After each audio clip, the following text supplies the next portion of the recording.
Em época de Copa do Mundo, praticamente não se fala em outro assunto. Por isso, preparamos uma especial com a sede do campeonato, a África do Sul. Todos sabem, a África do Sul é a sede da Copa do Mundo de 2010. Agora, o que talvez fuja à nossa compreensão é o fulgurante entusiasmo de seu povo pelo evento. Os inventores da vuvuzela e torcedores da Bafana Bafana demonstram uma alegria jamais vista em qualquer país sede. Talvez isto seja explicado pelo fato de que, após séculos de conflitos, essa nação tem a oportunidade de mostrar ao mundo que está avançando em questões como o progresso, a igualdade e a união. Muito antes da chegada dos europeus, a disputa por território já assolava a África. O que se sabe é que pelo menos 3 ou 4 tipos de etnias diferentes já habitavam aquela região. Havia, evidentemente, sociedades complexas, às vezes reinos, às vezes estamentos com nobreza, com escravos, inclusive. E claro que entre essas diferentes sociedades, essas diferentes etnias ou diferentes estados, há comportamentos de expansão bélica. Foi no século XV que os primeiros europeus chegaram ao continente. Os holandeses, que primeiramente tiveram apenas um interesse pela localização e recursos naturais do território, logo passaram a tentar organizar os nativos e transformar aquele território em uma colônia. A África do Sul, então, no início do século, na segunda metade do século XVII, que os holandeses, que fazendeiros holandeses vão começar a tomar posse. Os conflitos entre holandeses e diferentes sociedades africanas vão se intensificar enormemente. Estes conflitos se acentuam ainda mais com a chegada dos ingleses no século XIX. Bom, os ingleses acabam tomando, de fato, posse da colônia do Cabo no início do século XIX, já em 1802, 1804. E é curioso perceber que logo em seguida já começa a haver uma espécie de animosidade entre aquela cultura que havia se estabelecido meio misturada com os povos locais, com alguns indianos e sobretudo pelos holandeses, e aí se constitui uma espécie de identidade africâner, e esses africâners vão criando cada vez mais uma certa animosidade com a ocupação britânica no território.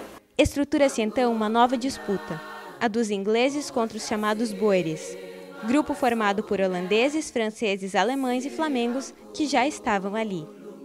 Para agravar ainda mais a situação, por volta de 1870 são descobertas minas de ouro e diamantes na região do Transvaal. Então, a partir da descoberta do ouro nessa região do Transvaal e Orange, uma vez mais as animosidades entre holandeses ou herdeiros da Holanda e a coroa britânica e a maneira como o imperialismo britânico queria administrar essa região começam a aparecer.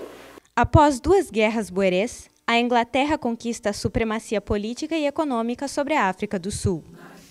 Essa disputa entre os colonizadores europeus brancos torna-se um obstáculo para o desenvolvimento social da região. O povo africano, com suas terras tomadas e devastadas por estrangeiros, se revolta.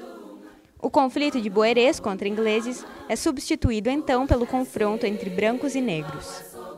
E aí se começa a constituir uma união sul-africana, uma confederação de povos diferentes, de inclusive interesses econômicos distintos, que vai se constituir como unidade a partir da cisão e do forte preconceito racial. Os colonizadores ingleses acharam que uma boa forma de resolver o problema era institucionalizar a segregação racial que já existia. Em 1910, entra para a Constituição da África do Sul o Apartheid, um sistema de discriminação legalizado contra os negros. Com a proibição de casamentos interraciais, com a proibição de relações sexuais entre pessoas de etnias diferentes, ou de raças diferentes, como se falava na época, com a proibição, inclusive, de ocupar os mesmos bancos num ônibus, num transporte público. O sistema do Apartheid, que previa inclusive a diferenciação na educação e nas escolas de brancos e negros, permaneceu ativo durante quase todo o restante do século XX. Nem a independência da África do Sul, em 1961, foi forte o bastante para terminar com ele. Nas décadas seguintes, o país sofreu fortes pressões e boicotes da comunidade internacional para acabar com a segregação racial. Já logo em seguida, a ONU já fazia cartas recomendando que esse tipo, fazendo pressão para que esse tipo de segregação racial juridicamente formalizada, socialmente muito concreta, fosse substituída. Mas somente na década de 90, depois de lutas de ativistas como Gandhi e principalmente como Nelson Mandela, o apartheid teve fim.